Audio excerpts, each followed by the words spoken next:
The municipal broadband meeting happened today, and I was in attendance, Joe was in attendance, and Pasta was in attendance. So the entire Get Your News On with Ron crew was there. Fiorello was there as well. So the Convo Couch was represented too. And there were some other people scattered throughout that attended the meeting, public folks, by the way. And then there was City Council, the mayor was there, and so forth. And they gave the presentation that we talked about in a prior clip. The presentation that was pretty pro-industry, saying essentially, hey, things are fine the way they are. AT&T's got our back, and they're going to expand and invest in more infrastructure and blah, blah, blah. So they gave that presentation, and after they were done, I made my case. And I'll tell you guys, we'll show you the footage later in a later clip. I wanted to draw the line of being diplomatic while still expressing my my frustration and disappointment. So I said, look, I appreciate the fact that you guys put this on an agenda, because I did. I appreciate the fact that you guys have been responsive to my emails, because I was appreciative of that. I even appreciated the fact that my mayor got back to me. You know, and didn't send me a form letter, actually gave me a personalized response. I didn't like the response, but I appreciated that he at least did it. All right, he didn't have to do that, but he did. So I appreciate that. So I said all that. I was like, look, I thank you guys for hearing this issue out, for addressing it, for putting together this presentation, for having some data. However, you fall short on a couple things here. One of the things being net neutrality. You didn't even mention net neutrality. Nowhere in that presentation did they mention net neutrality. One of the council members at the end of the presentation said, you know, some people are concerned about net neutrality. Like, then that was it. So at least one of the council members, who, by the way, wasn't involved in the presentation, was like, hey, net neutrality, what about that? That's the reason why this really started being a big issue in the first place. And you're saying, hey, AT&T, they're going to invest in stuff. It's going to be great. But we're concerned about stuff like AT&T because they got a net neutrality. That's, you know, that's the problem. That's why we're here. So then I got up there and I said, you did not address net neutrality. The reason we're here is because we want to take the internet out of the hands of corporate interest and put it in the hands of the public. Your response to that concern is, hey, corporate interests, they're going to work harder for us. You see how that's backwards, and you see how that's kind of incomplete. Now, they did bring up that a venture like this could be costly, which it could be. And in fairness to their side, if something like municipal internet is not rolled out the right way, it could be a very costly mistake. That's true. Okay. And they brought that up. And, you know, that's a fair point. However, they basically said, they claimed, and for those of you that saw the prior clip, you know that I already talked about this, but they claimed that municipal internet here in Pasadena would cost $130 million. What they based that number off of was the cost that Beverly Hills would be facing. Because Beverly Hills is doing a municipal internet project, by the way, and what they're doing is fiber to the home. So they're saying that this is how much it would cost based on what it is potentially going to cost Beverly Hills. Now, Beverly Hills saved up for this. They have the resources set aside for it. What they didn't bother bringing up was that the revenue would be shared, or that the cost would be shared by citizens because they would then pay their internet bill to the city. They didn't even mention that. Now, we all know that's true, but they didn't even bring that part up, which I thought was a bit incomplete. Nor did they explore any other way to get this job done. The only case study they did was comparing us to Beverly Hills, Pasadena to Beverly Hills, which is a fair comparison. In many ways, both are Southern California neighborhoods. However, there are so many other success stories. Why didn't they look at Longmont, Colorado? Why didn't they look at the idea of mesh networks like what's going on in New York City? Why didn't they look at Fort Collins? Why didn't they look at Chattanooga, Tennessee? Why didn't you want to tell me all these places have some kind of gold ticket that Pasadena can't pull off? I brought that up. And I got some positive affirmation from it. Some people were nodding. They were like, yeah, okay. I asked my mayor to please reconsider signing the net neutrality petition. and he put his head down and didn't acknowledge me. You guys will see the footage. You'll have to look at my ass. Joe was behind me, so it's just you're gonna have to. There's just Joe was filming my statements, right? Like I spoke, and Joe was filming me.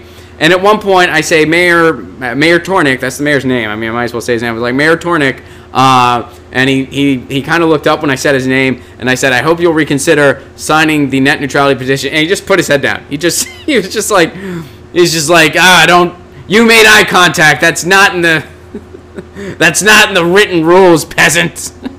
That was the moment it felt like, anyway. But we're gonna upload that footage. That footage is gonna be in a later clip. You'll see my ass and my mayor not acknowledging me as a human.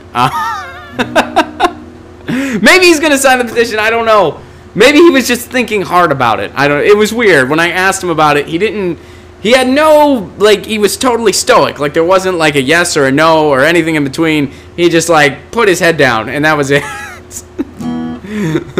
It's like who does that? Like, hey Ron, and I'm like, hey Ron, what are your thoughts? What's your favorite band? If I ever do that to you guys, call me out on it. If you ever ask me something, I'm just like, man. That's like, who does that when someone like acknowledges them? Hey, I gotta. Hey, you know, I got English. We both speak it, and I'm saying words to you. Hey, do you want to stand for something? No, it's a Tuesday.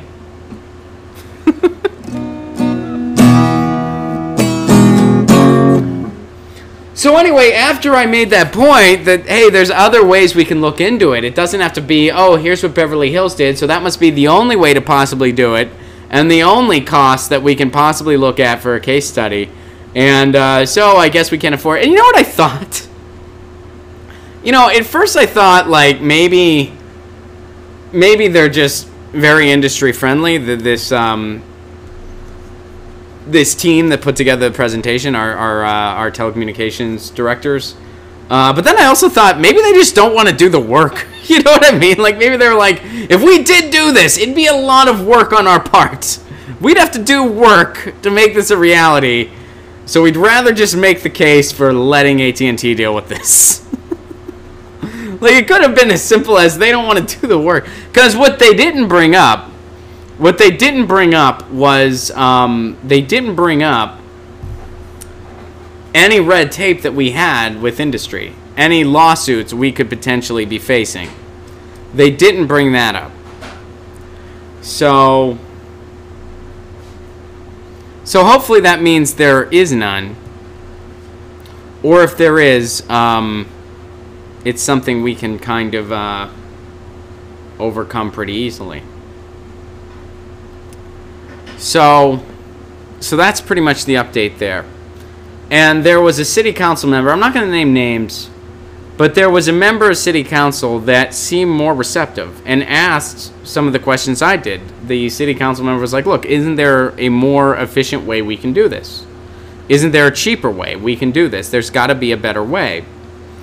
And they kind of were pittering around his question. And he said, look, if I could leave AT&T tomorrow, I would. I bet a lot of citizens would love to have efficient internet provided by the city that's fast and good in quality. Why shouldn't we do this? This would be great if we could offer this. I bet we can do this. I bet there's easier ways we can do this. That's what that city council member was saying. I already have emailed that city council member, and I said, look, it seems like you're on our team on this one, and I'd love to work together. I'm going to do some more legwork on my end. I'm going to find out what Longmont did. I'm going to find out what Fort Collins did specifically, and how we might be able to duplicate that here in Pasadena. And I do think it's an attainable feat. And it would be great to have the ear of someone in City Council that also wants to make this a reality. So, and yeah, that's a great idea, Roy. I will try to get that council member on the show as well. First, we'll see if he responds to my email. I guess it's a male. I guess I gave that much away about their identity. It is a male member, but we'll see. So that's pretty much the update there, and that was my main agenda for wanting to come on here. To plead for the case of municipal internet. And so I do want to say, to start, I wanted to say thank you guys for doing this. Thank you for getting it on the agenda and for the presentation. The conclusions are a bit of a disappointment. The reason that we're here is because of net neutrality, which wasn't in this presentation. It was brought up briefly at the end. And that is a very significant concern. Our way to solve that issue is to take the internet infrastructure out of the hands of corporate interests and put them into the hands of the public, and that needs to be done nationwide. This conclusion is celebrating those private hands that we want to take the internet out of. I do agree that this conversation needs to be continued. I certainly understand the cost concerns, the orchestration concerns. This is a big project, and if it's done poorly or not right, it could be a very costly mistake. That's very true, and that applies to any community. On the same note, I find it hard to believe that a Chattanooga, Tennessee, or a Longmont, Colorado has some kind of golden token that we can't figure out here in Pasadena. There's more than one way to go about this. There's super nodes, there's mesh networks. The list goes on and on. So I hope we will consider a more extensive approach in the future and understand the grave concern that is the loss of net neutrality. And Mayor Tornick, I also would ask that you reconsider signing the petition, the mayor's petition to support net neutrality. I've approached you about it before.